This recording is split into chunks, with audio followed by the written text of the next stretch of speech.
It's a lot to ask someone who doesn't know the competency standards, doesn't know the qualification, to elect to say, well, I don't want to go with the crowd, I want to go with RPL, my own way.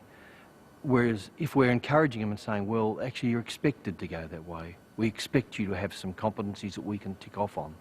I think it makes it a lot easier and more, it's normalising, regularising the whole thing. For it to be easier for the assessor to offer the RPL, I think again, without tools, it becomes very hard. If I've got to reinvent things all the time, we've got to take the complexity out of it and the difficulty out of it, both for the assessor and the candidate.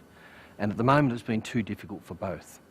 And people have too much emphasis on invention rather than applying good solid tools that have been tested and designated as this approach is sound, this approach meets audit. Empowerment for candidates is a really important issue.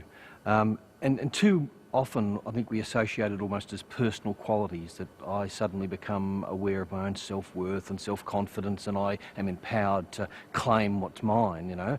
And I think really that's one side of empowerment, but empowerment is also knowing what comes next, knowing what's expected of me. And I think we underestimate the power of clear processes that say, this is what's happening next, this is what's expected of you, this is how much it'll cost, and you can do it. And I think, you know, clear processes, clear timelines, clear expectations are empowering in themselves.